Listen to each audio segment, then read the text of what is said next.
Okay, chapter 6. This is the beginning of part 2. This is a little bit longer one, but not too bad. A view into the outside world. To see far is one thing, going there is another. To the artist, all problems of art appear uniquely personal. Well, that's understandable enough, given that not many other activities routinely call one's basic self worth into question. But those really personal problems all relate to the making of art. Once the art has been made, an entirely new set of problems arises. Problems that require the artist to engage the outside world. Call them ordinary problems. Ordinary problems. Ordinary problems are not, however, trivial problems. Among other things, they consume the larger part of almost every artist's time. One well known painter, after several months of careful record keeping, reached the discouraging conclusion that even at best he could free up only 6 or 7 days a month for actual painting, while the remaining 20 odd days inevitably went to gallery business, studio cleanup, UPS runs, and the like. Moral: there's one hell of a lot more to art than just making it. In many cases, the art you make today will reach its audience tomorrow only because of a vast societal networks geared to arts education, funding, criticism, publication, exhibition, and performance. In many other cases, unfortunately, your art will only reach the world in spite of this network. Many attempts to introduce art to the larger world simply give evidence of the uneasy fit in our society between economics and beliefs. In many quarters, art is viewed as dangerous, unnecessary, elitist, expensive, and, depending on the patronage of its effete, East Coast liberals for its survival. Artists themselves fare a little better being widely portrayed as subversive weirdos who not only enjoy living in sin, but are probably doing it off your tax dollars as well. Having said that, the authors would like to employ this sentence to proclaim self imposed moratorium on cynicism in future discussions, regardless of how much the bastards deserve it. Thank you, the management.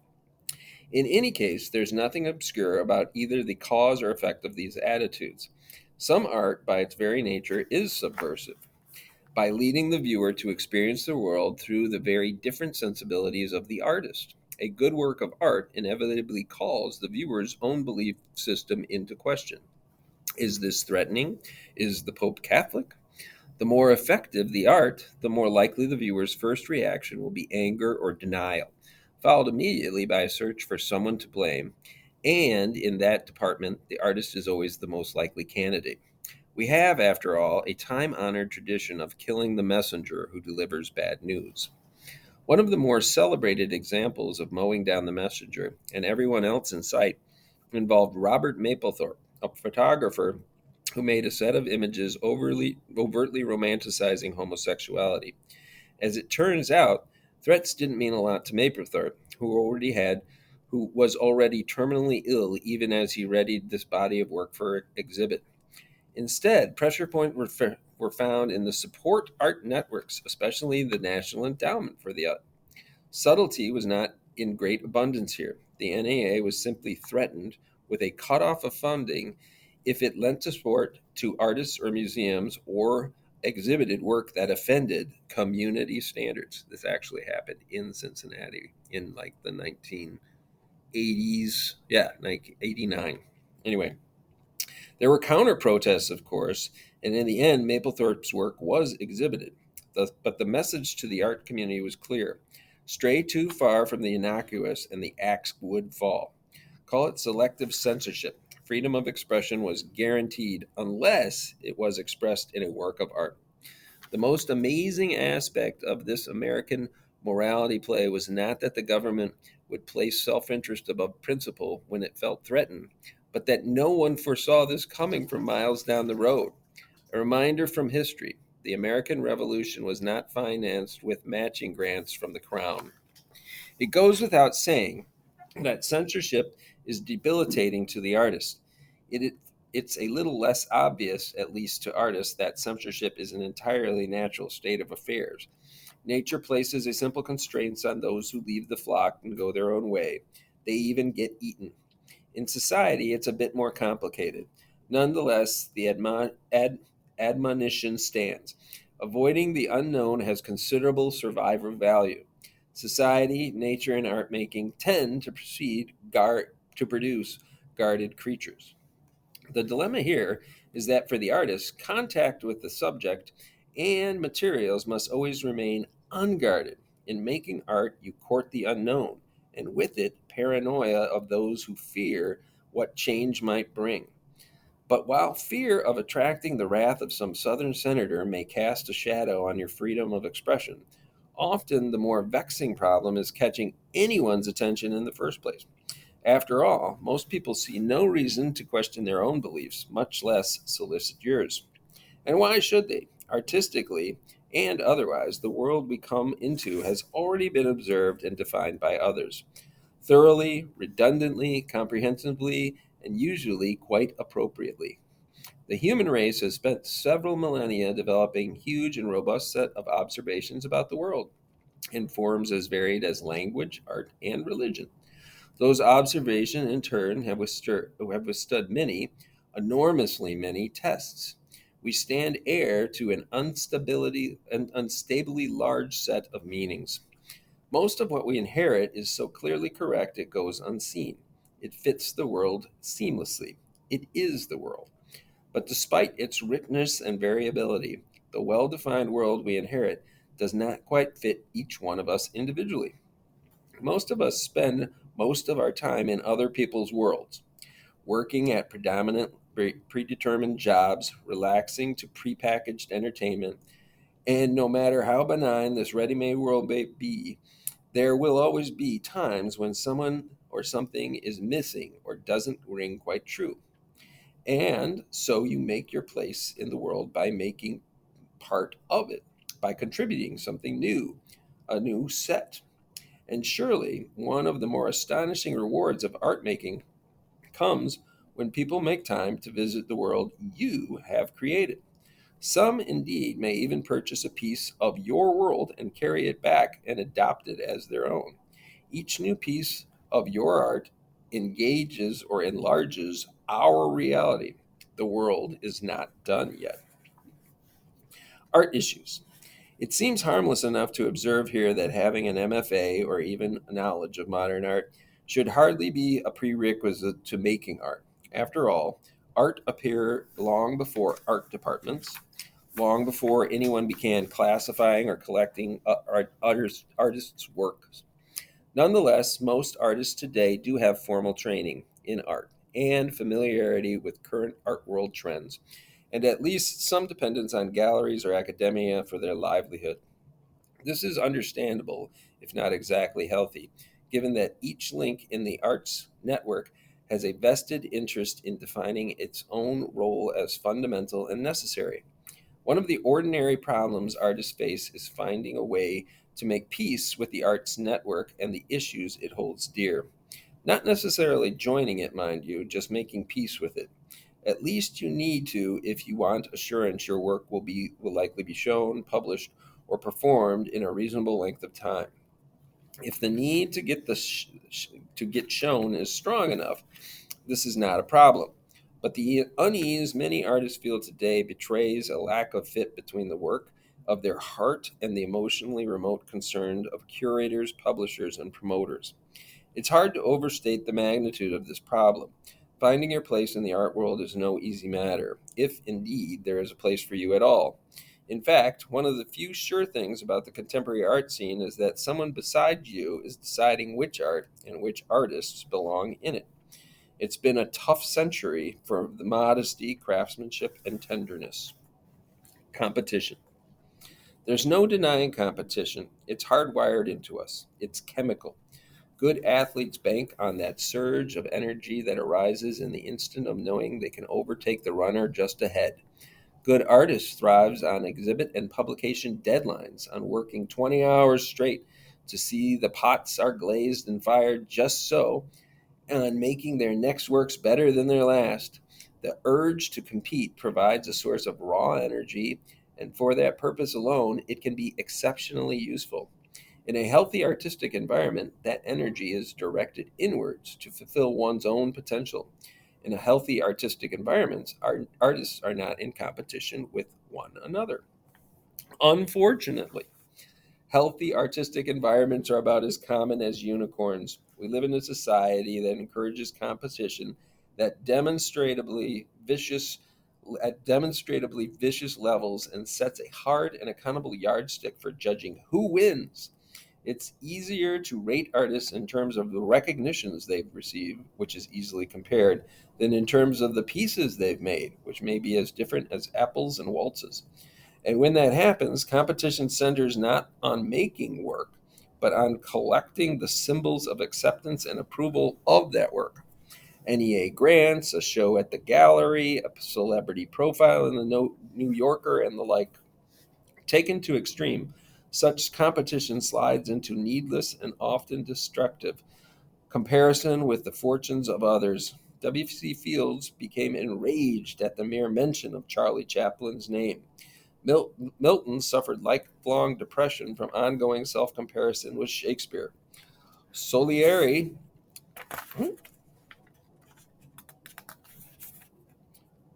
went a bit more insane each time he compared his music to Mozart.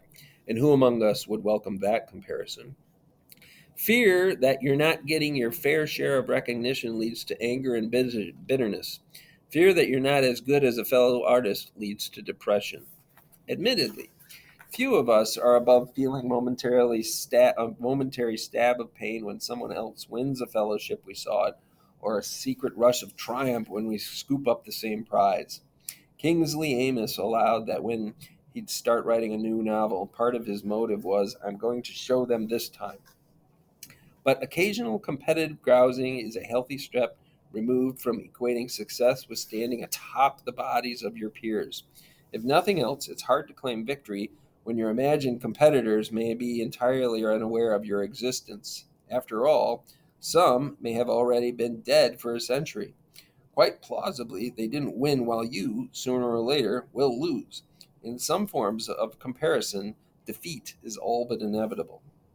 But regardless of the yardstick used, all competitors share one telling characteristic. They know where they rank in the pack. Avid competitors check their ranking constantly. Obsessive competitors simply equate rank with self, a chancy gambit, but one that works when it does work by tapping a source of energy that makes them work harder at their art and almost always make them good careerists. When sense and self depend so directly upon the ranking bestowed by the outside world, motivation to produce work that brings high ratings is extreme. In not knowing how to tell yourself that your work is okay, you may be driven to the top of the heap in trying to get the rest of the world to tell you.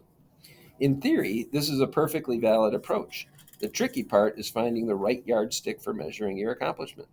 What makes competition in the arts a slippery issue is simply that there's rarely any consensus about what your best work is.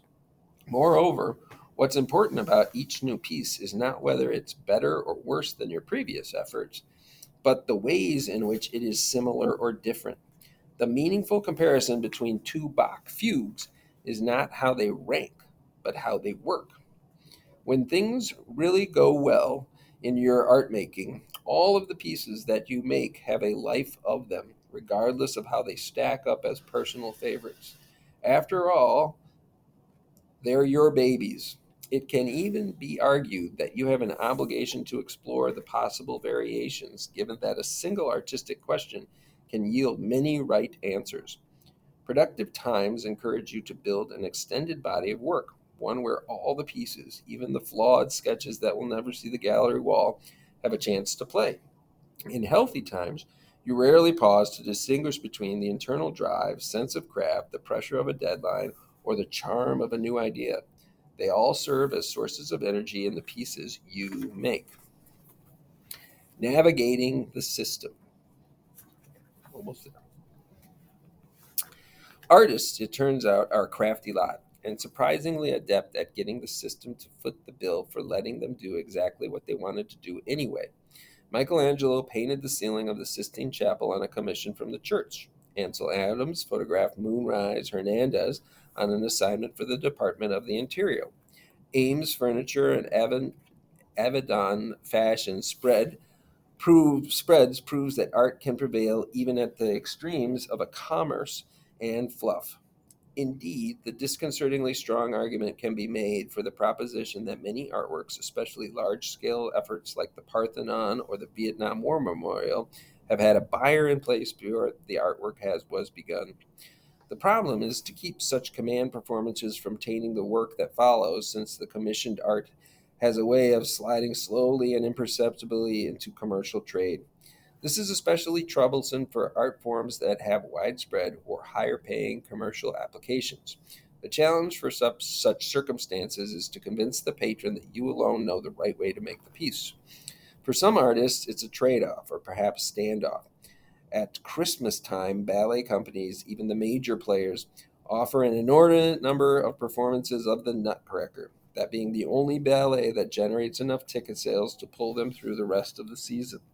Likewise, printmakers, without altering the content of their work, learn soon enough which images are likely justify the cost of running a larger edition. For many other artists, however, the arts network proves an unmitigated disaster. Sometimes it's just that the freewheeling thought patterns that lead to the art making don't lead gracefully to tidy record keeping. More often, though, the same artists who diligently follow a self imposed discipline, like writing an iambic pentameter or composing for solo piano, prove singularly ill equipped to handle the constraints imposed by others. Edward Weston's well meaning friends once convinced a coffee company to offer that artist a commission to make a still life photographs they could use in their magazine ads. About the only requirement was that the company's product appear somewhere in the arrangement. Nonetheless, Weston, whose facility with photographing small objects as art is legendary, was driven to complete distraction by the pressure of having to make one of those small objects a coffee can. Ideally, at least from the artist's point of view, the arts network is there to handle all those details not central to the art making process. This is a healthy attitude to nurture, since some art forms like cinema and literature could never make the leap from idea to reality without a sizable investment from the outside anyway. Writers routinely mail out manuscripts and leave virtually all that follows, proofreading, design, printing, distribution, and promotion, in the publisher's hands.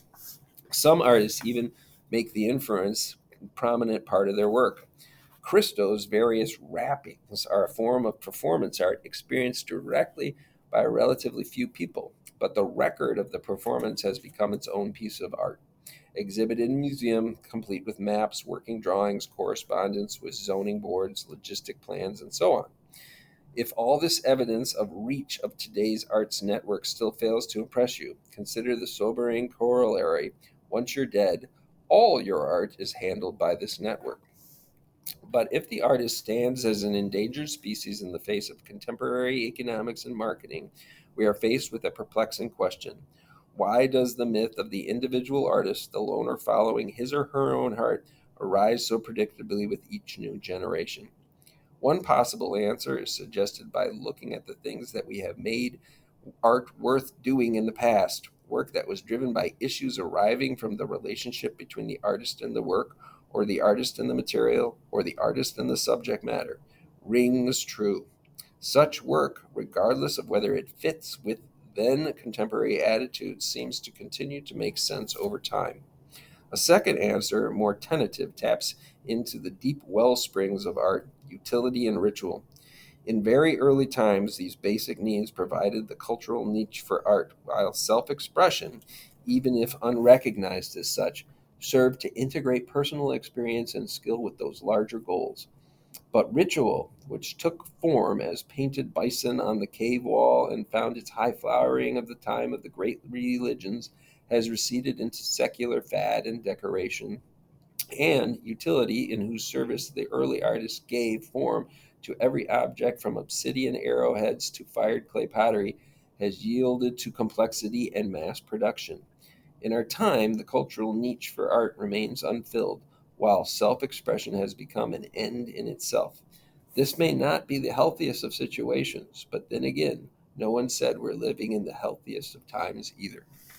Now, of course, some of this is a little bit dated because the internet was not around when this book. So, publishing and sharing our art is easier than ever. And we'll discuss that when we discuss this chapter. In particular, the part about competition. I think that's the part that's most interesting for people your age. Bye.